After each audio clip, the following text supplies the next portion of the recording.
News net work کے جتنے نمائندگان وہ بھی سارے یہاں موجود ہیں۔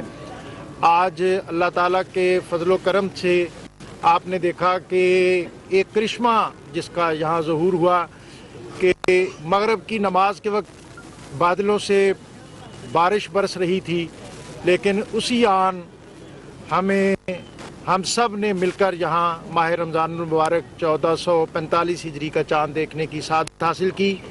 اس وقت مرکزی رویت ہلال کمیٹی کا اجلاس مولانا سید عبدالخبیر آزاد کی سربراہی میں پشاور میں جاری ہے، اور ابھی چند لمحوں کے بعد یہ چاند کی رویت اور اس کا باقاعدہ نوٹیفیکیشن وہ وہاں سے جاری کریں گے، اور اس نوٹیفیکیشن اور اس اعلان کے ساتھ انشاءاللہ کل سے اس خطے میں پورے پاکستان میں یکم رمضان المبارک 1445 ہجری کا آغاز ہوگا۔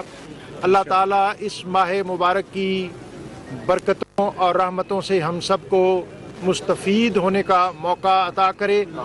نبی صلی اللہ علیہ وسلم نے اس ماہ مبارک کو شہر المواسات یعنی غم گساری کا مہینہ قرار دیا ہے۔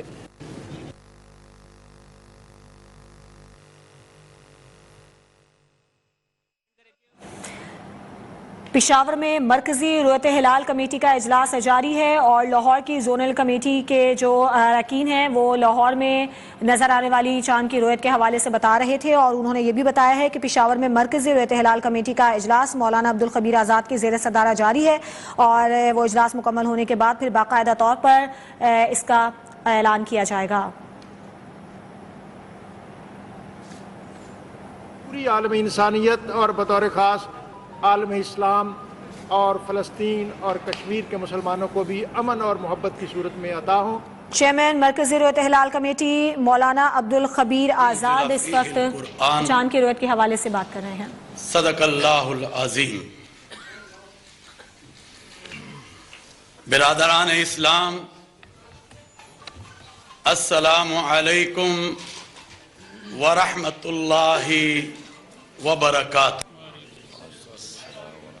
میں سید محمد عبدالخبیر آزاد، چیئرمین مرکزی رویت ہلال کمیٹی پاکستان، آپ سے مخاطب ہوں۔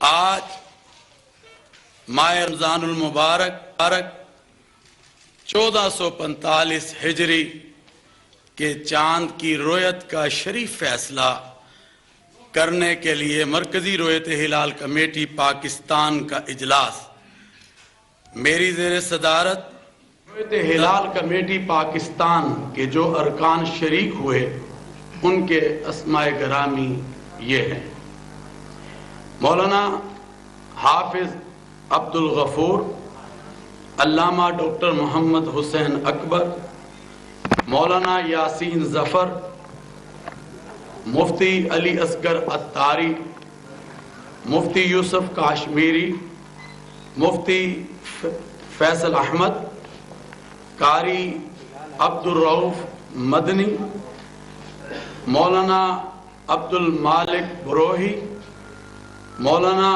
اشرف علی، پیر سید شاہد علی جیلانی، مفتی قاری مہر اللہ، صاحبزادہ سید حبیب اللہ چشتی، مولانا اسد زکریا شامل ہیں، جبکہ ہمارے 3 ممبران اس وقت حجاز مقدس میں ڈاکٹر راغب حسین نعیمی، مفتی فضل جمیل رضوی، مفتی ضمیر ساجد۔ ارکان زونل رویت ہلال کمیٹی پشاور: مولانا احسان الحق، مولانا محمد علی شاہ، علامہ عابد حسین شاکری، مولانا مفتی فضل اللہ جان، مولانا عبد البصیر رستمی، مفتی عتیق اللہ قادری۔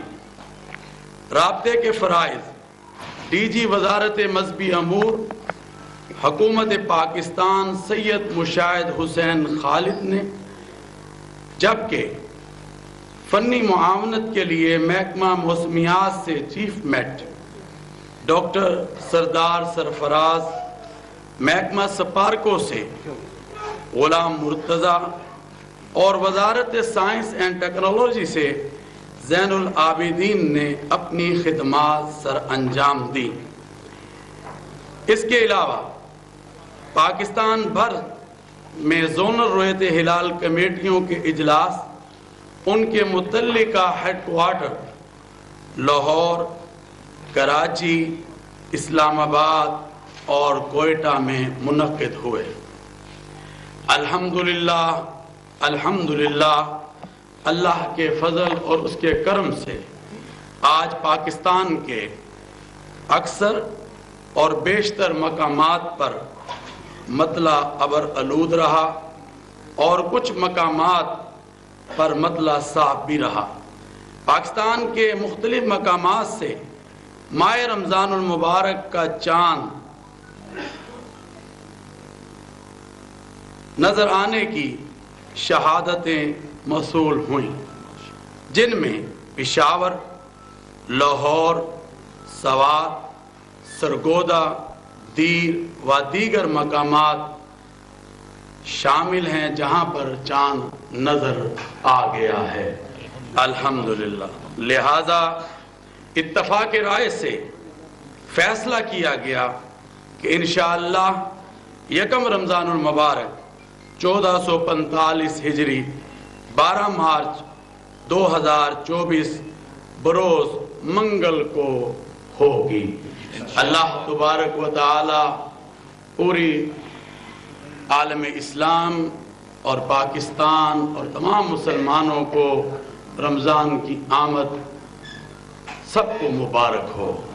اللہ تعالی رمضان المبارک کی برکتیں، رحمتیں، وسعتیں ہمیں سب کو عطا فرمائے۔ آپ جانتے ہیں کہ اللہ تعالیٰ نے یہ ملک پاکستان جو اللہ کی نعمت عظمی ہے، وہ بھی رمضان المبارک کی 27ویں کی مبارک ساعتوں میں ہمیں عطا فرمایا۔ آئے ہم اپنے ملک کے لیے دعا کرتے ہیں کہ اللہ تعالیٰ اس ملک کو استحکام نصیب فرمائے، اس ملک کو خوشحالی نصیب فرمائے، اس ملک کو ہم نے انتشار سے پاک پاکستان بنانا ہے، اس ملک کو ہم نے دہشت گردی سے پاک پاکستان بنانا ہے۔ آئیں ہم اس ملک کو لے کر آگے بڑھیں اور اللہ سے دعا کریں کہ اللہ تعالیٰ اس ملک پاکستان کو ہر اندرونی اور بیرونی خطرات سے محفوظ فرمائے۔ افواج پاکستان، ہمارے سیکورٹی ادارے جو ہیں، ان کے جو شہداء ہیں، ان کے لیے بھی آج ہم دعا کریں گے کہ اللہ تعالیٰ ان شہداء کی جنہوں نے پاکستان کے تحفظ کے لیے، پاکستان کے استحکام کے لیے اپنی شہادتوں کے نذرانے دیے، اللہ ان کی شہادتوں کو قبول اور منظور فرمائے۔ میں آج کی اس رویت ہلال کمیٹی کے اجلاس میں وفاقی حکومت پاکستان کا اور صوبائی حکومت خیبر پختونخوا کا بھی شکر گزار ہوں کہ جن کے تعاون سے آج کا یہ خوبصورت اجلاس یہاں پر منعقد ہو رہا ہے۔ اللہ کا یہ شکر ہے کہ الحمدللہ اللہ نے آج پھر ہم سب کو ایک روزہ عطا کیا ہے۔ اللہ تعالیٰ کا ہم جتنا بھی شکر ادا کریں، میں اپنی قوم کو مبارکباد پیش کرتا ہوں کہ آج پھر ہم ایک روزہ کی طرف اللہ تعالیٰ ہمیں لے کر آیا ہے، تو آج سب کو یہ مبارک ہو۔ آئیں ہم اس ملک کے پاکستان کو لے کر آگے بڑھیں۔ پاکستان ہے تو ہم ہیں، وہ کہتے ہیں نا، وطن سے محبت ایمان کا حصہ وہ کرتی ہے، اور آج ہم سب کو چاہیے کہ ہم مل کر اس وطن عزیز کو آگے لے کر بڑھیں اور پیغام پاکستان جو پاکستان کا نیریٹو اور بیانیہ ہے، اس کو ہم ہر گھر کی آواز بنائیں۔ انشاءاللہ یہ ملک پاکستان آگے بڑھے گا تو پاکستان میں خوشحالی بھی آئے گی، اور پاکستان جو ہے استحکام کی طرف بھی جائے گا۔ تو یہ ہم سب کی ذمہ داری ہے کہ ملک میں یونٹی کو پیدا کریں، ملک میں وحدت کو پیدا کریں، اور ملک کو آگے لے جانے کی بات کریں۔ اور جو میں سمجھتا ہوں اس وقت حکومتیں بنی ہیں، آج ہمیں چاہیے کہ مل کر آگے بڑھا جائے اور کامیابی کو حاصل کیا جائے تاکہ ہمارا ملک آگے بڑھ سکے، اور رمضان میں ہم سب مل کر اس کی دعا بھی کریں گے کہ اللہ تعالی ہمارے اس ملک کو دن دگنی رات چگنی ترقیاں عطا فرمائے۔ آئیں ہم سب مل کر غزہ کے مسلمانوں کے لیے اور مقبوضہ کشمیر کے مسلمانوں کے لیے دعا کرتے ہیں اور اللہ کا شکر ادا کرتے ہیں کہ آج یہ چوتھا رمضان ہے کہ ایک ہی دن اللہ تعالی ہمیں روزہ عطا کر رہا ہے۔ ہم اللہ کے شکر گزار بندے بن جائیں۔ اللہم صلی علی محمد وعلی آل محمد کما صلیت علی ابراہیم وعلی آل ابراہیم انکا حمید مجید۔ چیئرمین مرکزی رویت ہلال کمیٹی مولانا عبدالخبیر آزاد نے چاند کی رویت کا باقاعدہ اعلان کر دیا ہے۔ کل پاکستان میں پہلا روزہ ہوگا اور آج پہلی تراویح ہوگی۔